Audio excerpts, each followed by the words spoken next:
Hi, welcome to the 1 in 20 show, where we're looking to find the next 1 in 20 successful individuals who are pursuing their passions so that you can too. And today, we're joined by Zach. Zach Avery is an American-born actor from the Midwest. He played football at Indiana University, but quickly transitioned over to acting after an unfortunate injury. Since then, he has moved to Los Angeles and is now starring in many feature films, including The White Crow, directed by Ralph Fiennes, which premieres in theaters April 26th. How are you? Great. How you doing? Good, good. I'm excited to have you on to kind of just chat about all the things that are going on in Hollywood for you and kind of you as a person and what you're up to. Sorry you got stuck in bad traffic on a Friday. No worries at all. It happens. We live in LA. Yeah, it's a little too common, unfortunately. Yeah, exactly. I wanted to kind of start out by asking you about your past as an athlete, because I know that before you came into the acting world, you started at Indiana University playing football. How did that whole transition work out from being a collegiate athlete to then acting? So I basically been an athlete my whole life. You know, it really was, I've always been physical. I've always been drawn to sports. I loved that sort of thing. And so went to Indiana University, started playing, and basically it was before even the first season is when I got injured, when we were in the training and everything process before that. So it really made me kind of wake up and say, okay, you know, what do I really want to do here? Is it something that I go through a full rehab, I go back and I try to basically like grind it out and do it again? Or do I kind of go another route? And the interesting thing was at the time is that I also was I was going to school for psychology. So basically I had these kind of three things going on at once, where I was going the education route, obviously the passion lied in acting, and then there was the athletics as well. So I really decided once the injury was really more than I could come back from in an easy way, quote unquote, to follow something else. And I did. Yeah. So with that kind of in mind, what was like the impetus for you to then say, okay, I'm going to act, like I want to act? Yeah. So a little bit of background there, because I kind of took a kind of not straight pathed into acting. And so my mom is a lifelong educator. She's a teacher. She fully was, you need an education and you need to go that route before doing anything else. And so I really didn't have a choice in my head of like, I'm going to be an actor. I'm going to follow the arts and I'm going to be an artist and that's it. And that's what I want to do. So it was always secondary of like, I'm going to get my degree. I'm going to do that. And then once I get a real job in her eyes, then I can pursue something that I love. And so I graduated from psychology. I started a doctorate program in Chicago in psychology. And about 3 months in, I just was like, I can't do this. This isn't where my passion lies. And I really lead with passion all the time. And so it's like I'm sitting in class beating my head against a wall. Like, I'm not going to do this for the next 6 years. And really that was the time where I said, I'm going to take a leave of absence from school. I'm going to save up some money. I'm going to go do small little acting things in theaters and whatever I can do in Chicago. And as soon as possible, move out to LA. And that's what I did. Very cool. Yeah, that's kind of interesting, because we've had a handful of people that are on the show pursuing the art who have had kind of more of a, not necessarily classical, but more of a education-based background. Like they're sharp people. They studied all of the things that lead you into the arts, why you should appreciate them. You mentioned you studied psychology. How did that kind of train your mindset for acting? Because I'm sure you were more conscientious of like who you are as a person as a result, probably, right? Totally. And I think it's both sides, right? As the actor, you need to be empathetic and like being able to tap into these emotions. And in psychology, you kind of want to study why people are doing the things they're doing, which obviously goes hand in hand. So I've always been fascinated by that, you know, the classic example, two kids grow up in the same household, one goes one direction, one goes another direction. Why? You know, what kind of changed within that, and why did those behaviors kind of impact where they go? And so for me, psychology and acting went hand in hand. When I'm researching a character, it's all about these things of like, why people do the things they do, what's triggered in their brains, what's their past experiences that led them here, and things like that. Well, and empathy is something that is, I think, and something we always talk about here. I feel like it's weird, but I think the arts needs empathy. And if somebody can't empathize, they're not very good at it. That's my personal opinion. And maybe that's just how I feel I connect with actors or different artists. My passion is to pursue film as well, and I understand like that's needed, right? So how would you say that as you approach roles, like as they come? I know you've done multiple feature films now at this point. You have a lot coming out as well. How do you approach getting a role when you are, you see the script? What initially do you kind of think through? So like getting into the character of the role or the logistics of like getting the actual role? Let's say character. Okay. First. So character wise, basically I always kind of go outside in, which I don't know if that's normal, but it's the way I do it. Because if I can picture this guy, what does he wear? Does he do his hair? Does he not do his hair? Is he a shaved head? Is he overweight? All clothes, all of those things. It kind of paints who that person is for me. If I'm doing a role where guy's an engineer and he's super intelligent and this and that, does he wear glasses or a certain type of vest or those types of things? So really create the outside shell of the character, and then the inside out from there is where did he grow up? Did he have any brothers and sisters? Did he grow up with two parents? Did all of that kind of backstory? And it's really something that I kind of write, not in a narrative sense, but bullet points of all of these different characteristics, and then ask myself questions about who he is and answer them as if I were him. It's a weird actor-y thing to say, but it is true. I really go through this whole thing of like, if this guy lived in a day in a life, what is he doing? What are the decisions he's making? What is he eating? All of those things. And then bottle that up and kind of get familiar with it and go from there. When you make well-informed decisions on like how you, like you've said, like the nuances of a character, how exactly you are planning to play it, do you base that off of, how much of it is based off of personal experiences and how much of it is kind of fantasy? I think it depends on the character, right? There's certain characters that I feel, oh, I've been there in a certain way, not necessarily exactly, but pretty close. And so from that, I can say, okay, back in this time when I was doing X, Y, or Z, I can really draw from personal experience. If not, it's about, again, watching your surroundings. Is that I can most likely, any character that I'm going to get the role of because I fit the part, I can find someone within my life that I've either come in contact with or know personally that I could say, oh, he's kind of like that person, and draw a little bit of characteristics from there and a little bit from here, and all of a sudden you kind of have the full package. That's really great. Well, now that we've kind of like laid a bit of the groundwork, kind of behind who you are, how you think and approach acting, when it comes to like, we mentioned like kind of how you have to work to get what you want in this industry. We are mentioning it now, but how hard do you have to work to get where you want to be? That's something that I try to ask everybody who's in an arts mindset, because Hollywood is so, kind of rough around the edges, and nobody's going to treat you seriously unless you put yourself out there. Totally. It's, I heard this quote, and I'm sure everyone heard, is that if there's anything else that you can see yourself doing in life professionally that you would be happy doing, do it. Because it is the hardest thing to succeed at. It truly is we're coming into in an industry where thousands of people are trying to do exactly what we're doing, and we're saying, pick me as that one guy for that one role in that one movie or one TV show. The odds of that are crazy, So in terms of your work ethic to get there, it has to be 100% grinding it out every single day, and in ways that aren't necessarily right in front of you. It is, about studying and going to class and things like that, but it's also about making connections with people and, doing favors for other people that will eventually come back around, because it is an industry where you can't do it yourself. I can't wake up and just act. Someone has to hire me. And so I need to create those relationships where someone wants to, Yeah, that's very well put. I think it's challenging, because looking at the spectrum of post versus production versus pre, and having, different roles throughout all of that, and different personalities in Hollywood. Something that I've noticed, my background is in film. I mentioned that's what I want to pursue.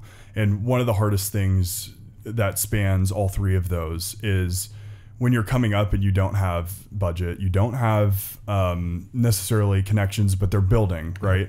You don't have, you just don't have that kind of Hollywood feel yet. You don't like understand it.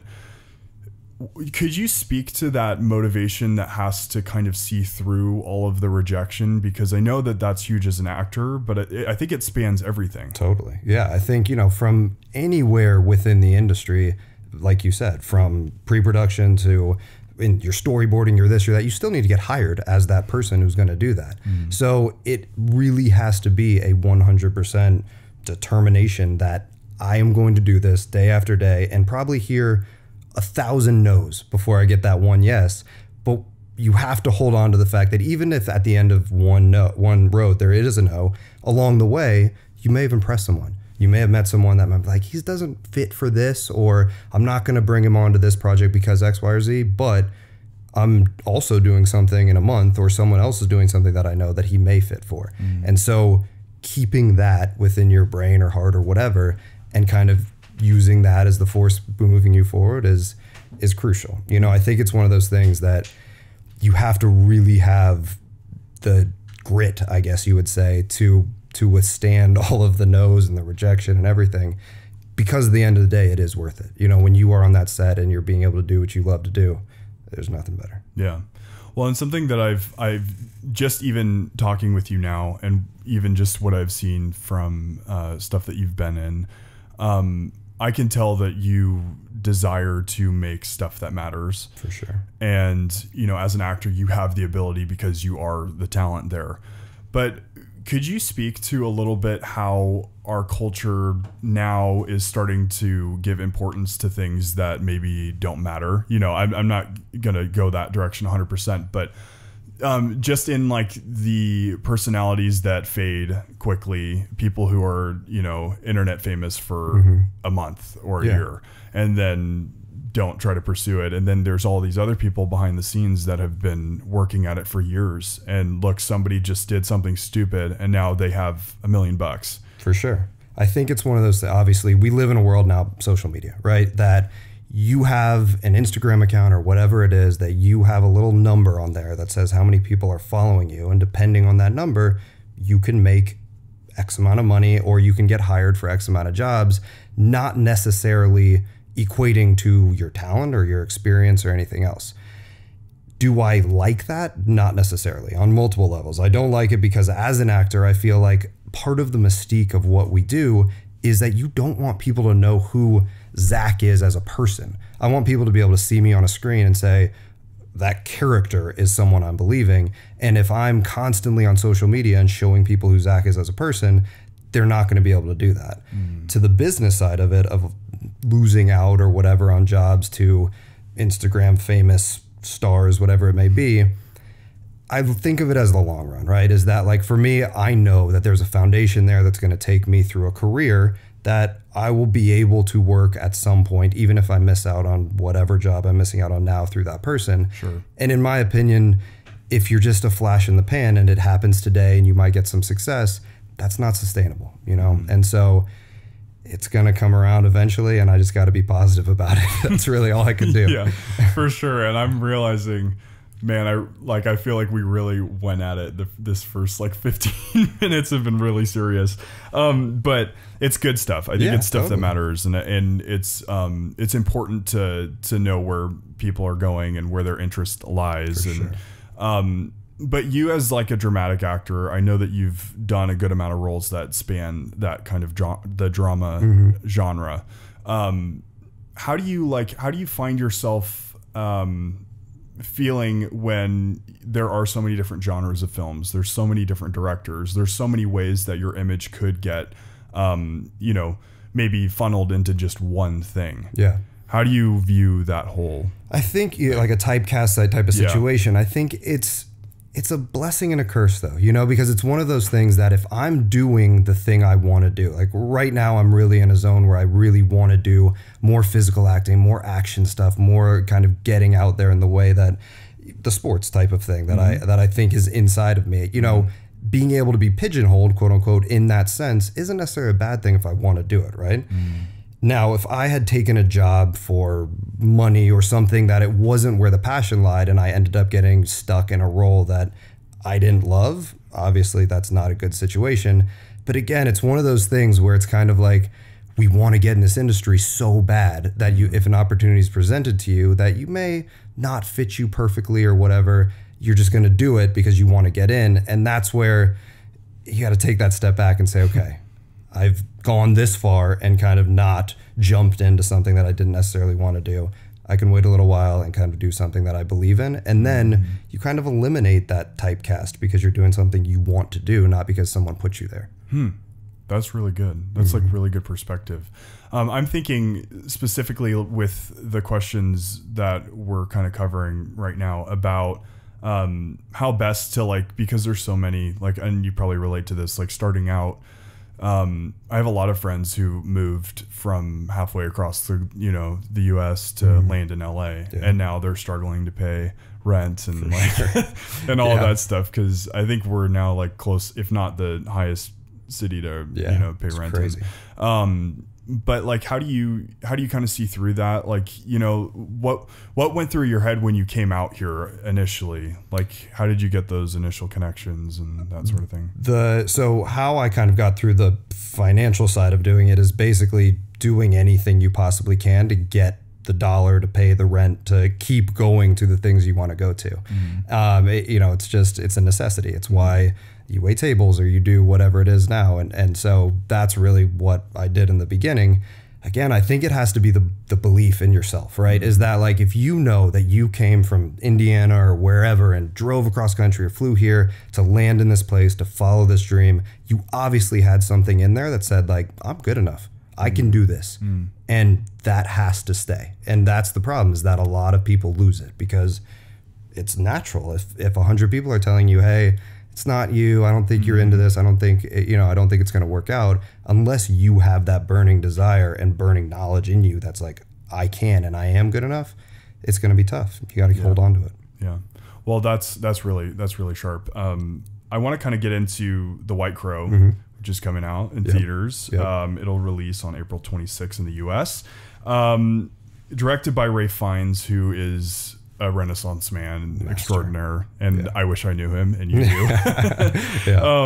But what was it like to work on that film? It's very interesting. If you could kind of speak to kind of the general, what the film is about, and then kind of a little bit about working with him as a director. Yeah. So the film White Crow, it's about famous ballet dancer Rudolf Nureyev, who basically grew up in Russia in that area, and he decided, because of his personal beliefs, sexuality, things like that, that he wasn't going to continue dancing in that area, and he defected to the West, essentially. And so the film follows this journey from his personal relationships to his actual defection to how the KGB thought about this, all of those things. And my specific role, it's a guy named Michael. He's an American journalist that essentially was getting the American perspective on this kind of journey, from watching him dance to going through these rallies of where people are throwing things and it's getting crazy, to breaking down why he's doing it. He essentially, if you could equate it to an NBA player here, he's LeBron James, and he's deciding, I'm leaving everything I know and going somewhere else because personally, I don't want to love who you're telling me I should love. And that's powerful, and there's reasons that are deeper than just surface level there. And that was really kind of what the film is about. And it's pretty cool. And then cool. Rafe is just a master. I mean, like a true master in front of and behind the camera. He's one of those people that you meet and you just feel like you're in front of a sort of presence that isn't normal, And he, in the same sense though, he's so warm and kind and welcoming. It really was an eye-opening experience for me. Yeah. Well, and I value his work so much. I just think of him with Wes Anderson and with the Coen brothers and the stuff that he's done for them.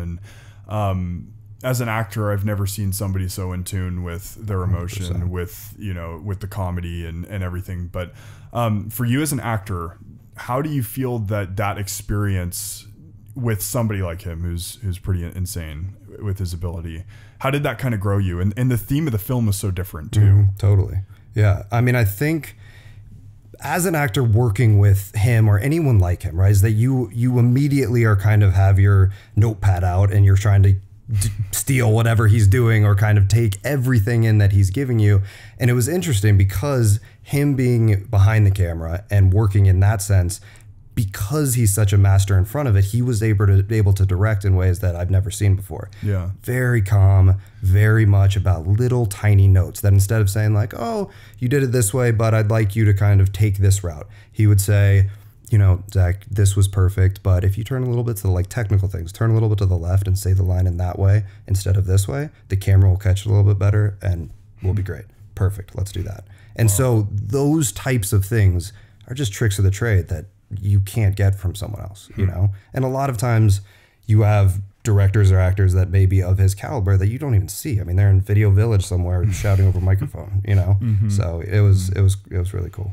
What's it like? I want to stay away from like the name dropping and like, cause the nature of this show is more personable and I really would prefer to know more of you than what you've been a part of. But what was the difference for you stepping onto like an A-list set that is just incredible money and like everything is so well tuned and versus like those starting out sets? Is there like a motivation that kind of goes with doing a bigger job? Totally. I think starting out when you first get on the set, you have all these preconceived notions of what it's going to be. And so that's the biggest thing is you're like, oh my God, is it going to be this? Is there going to be the trailers here? Is this all of those things?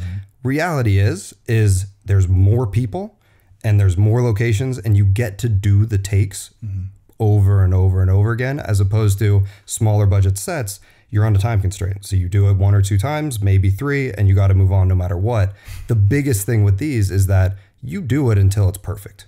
And that's really what it is. And each head of each department is also the best of the best within that department, right? So it's just you have almost the same feeling, but you have experts everywhere. And so it I think shows at the end product is that like it's just a different beast, you know? Yeah. That must be amazing. I'm excited to see that film in particular. I just think that's cool. And I think films like that with directors like him and talent like you and others that I'm sure were in the cast, it just like kind of brings light to Hollywood. Definitely. And such. And we're going to take it to a break. Okay. And we'll come right back and we'll address some more things about Zach and everything he has going. Awesome. Hi, welcome back. We're going on a little bit of a tangent now and just talking some sports, knowing that you were a sports dude and you played football. And so you just said that you follow players. That's kind of your I do. It's been a kind of a rough road with the friends group because I follow the players more than the teams. Yeah. So it's obviously lends itself to be a little bandwagon, but I am vehemently behind each team once I choose for that amount of time. So we're all good. But if they suck, you trade off. Oh yeah, if they suck, it's over. It's over that. That's their fault. They shouldn't suck. Yeah. They should figure it out. And then you can just say I follow players. Exactly. And, yeah. Exactly. Well, we were just talking about LA teams and Lakers and LeBron and what a horrible year that we've had. It's tough, man. Yeah, it's tough. It's just rough. like you think about it with what he did with the Cavs when it was basically him and no one, and he brought them to the finals, beat the Warriors, all that stuff. Then he comes here and you expect something and it doesn't happen in 1 year. Yeah. Although I was thinking the other day, it's insane how he has been with such bad teams his whole career. Yeah. He still made it to 9 finals consecutively or 8 in a row.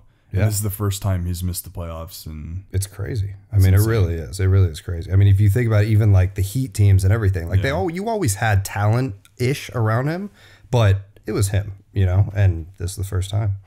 It's crazy.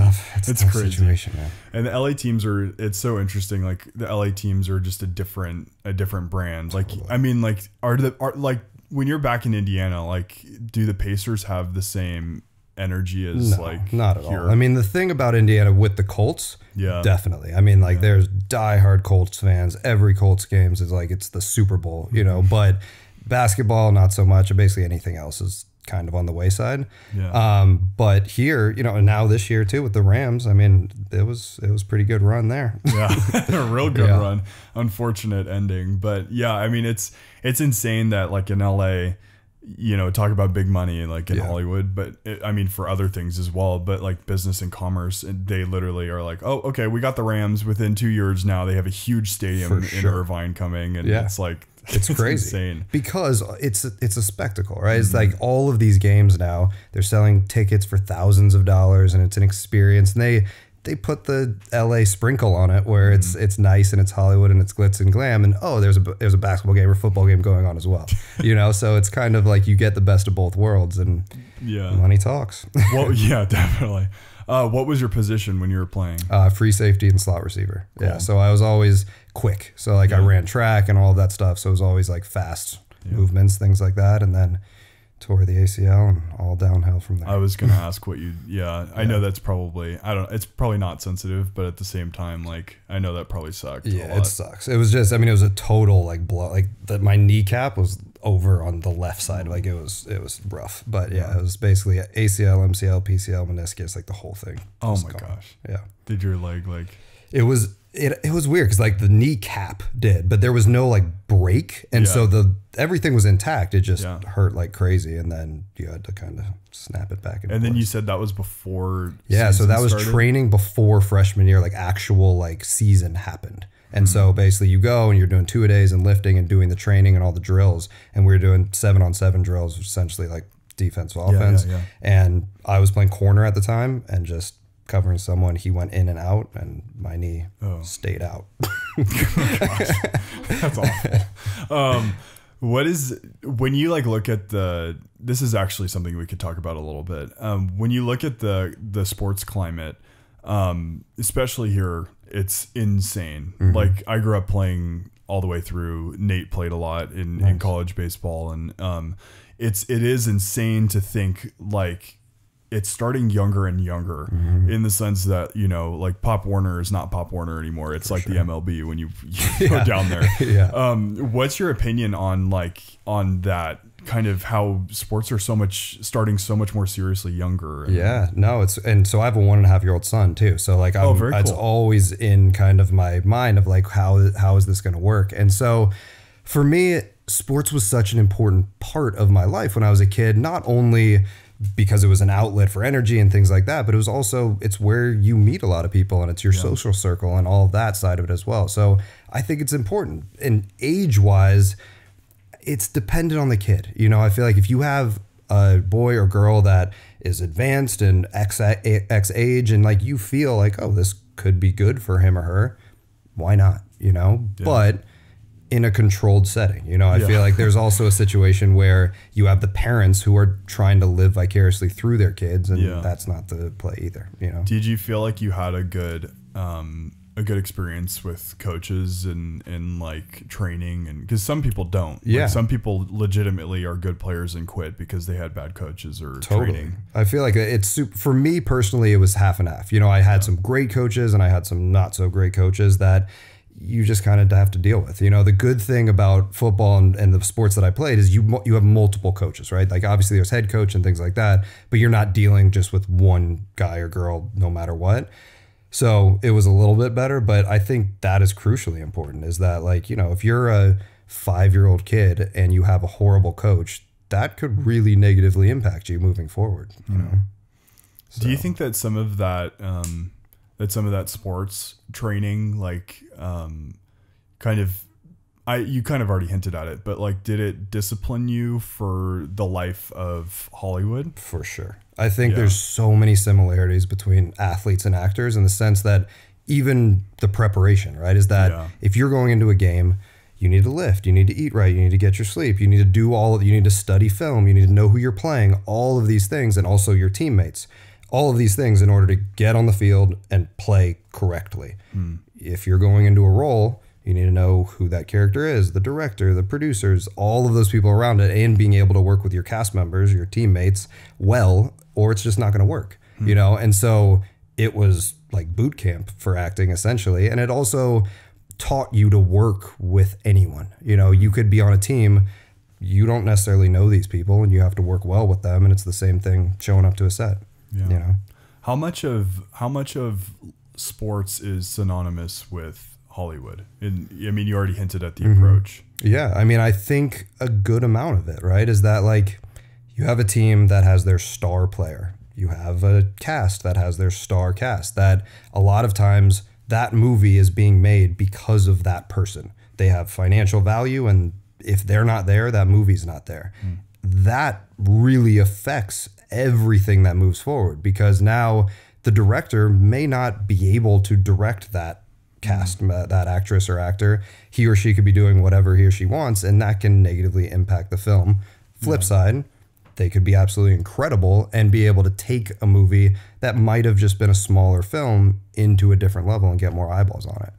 So in terms of sports, obviously same thing. You get a LeBron James and the Lakers, you're filling the seats for sure. Yeah, I'd say overfilling. Yeah, exactly. Yeah, I don't think a game is very cheap anymore No, to go. Definitely. This is kind of back now on the film tract, but who are some of your biggest inspirations acting wise? I would say Tom Cruise for sure. You know, he's one of those guys that every single movie he's in is good. You know, I really can't think of something where I'm like, oh, he kind of took that one off or whatever. He's just incredible. And I think he can do it all as well. You know, I've talked about it before, as Jerry Maguire is one of my favorite movies. I loved it when I was a kid, and I still love it. And the fact that he can go in and he plays this kind of badass agent, then also gets the dramatic side and the love story and everything, and you're all the way in, and then he can go do Mission Impossible just as well or better.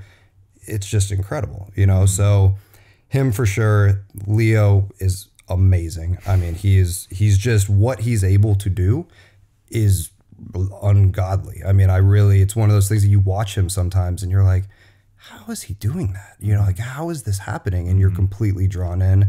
And then more recently, Bradley Cooper, I think, is incredible as well, especially A Star Is Born that he just did. I mean, writing it, directing it, acting in it, totally transforming into this guy. You know, those are the performances that I watch that I'm like, I'm in the right job, because at some point, if I get even close to that, everything's great. You know, I mean, it's incredible.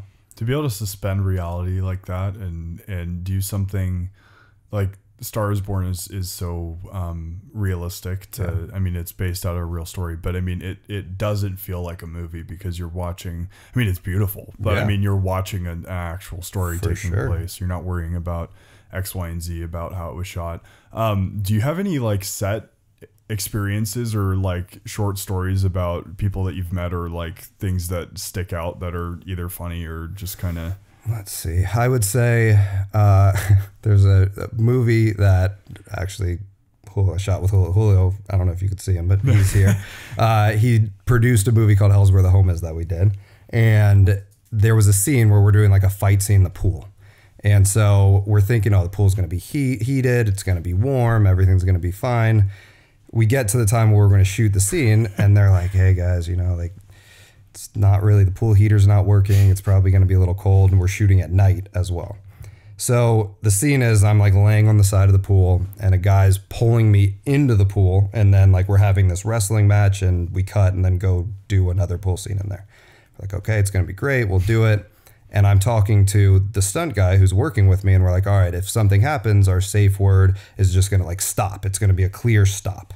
And so we're on camera, we're shooting, we're doing the scene, and we're wrestling around. And when he pulled me in, I got caught on something. And so it just kind of like took me out of it. And then we're in ice cold water and we're fighting in there, and I'm stop, yelling, stop, back and forth. And he's thinking like, oh, this is really good acting. And reality is I'm totally fine, but I'm freaking out in my mind in this freezing cold water. Ends up, we cut, everyone's laughing at me because they think I'm a huge pansy, and we go from there.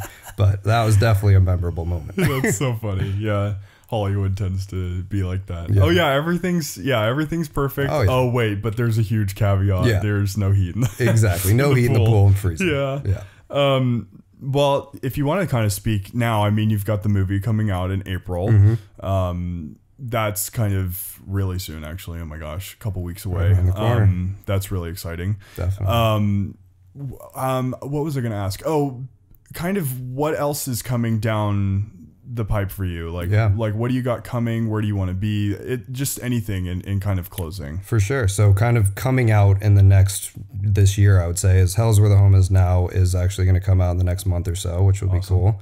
And then there's a movie I did last year called Shookem Hills that will be coming out sometime later this year, which is also kind of like a creature thriller movie, which is going to be really cool. And then Last Moment of Clarity is a drama I did with Brian Cox and Samara Weaving and Carly Chaikin, which is amazing. And so that'll do like a festival circuit hopefully soon. And then I'm about to shoot a movie called Gateway, which in a week and a half or so we start shooting in Virginia. And then another one after that in Spain. So it's pretty exciting. That's really awesome. Yeah, that's pretty amazing. Well, thanks for being a part of this. 100%, man. Thank you for having me. It's been really cool. You can check him out, Zach Avery. What's your handle on Instagram's _ Zach Avery. There you go. Check him out there. We'll put up the lower third. Thanks for following us and for following this process. Every episode is another step forward, and we're really happy to have you on today and have others like Zach in the future that are coming. More actors and more filmmakers and different people. We're really happy that you guys have followed along. Follow us at 1 in 20 Show, and be sure to check out all the content that's to come. Thanks for being on the show. Thank you so much, man. It's really fun. And thanks for watching, guys. Have a really great day.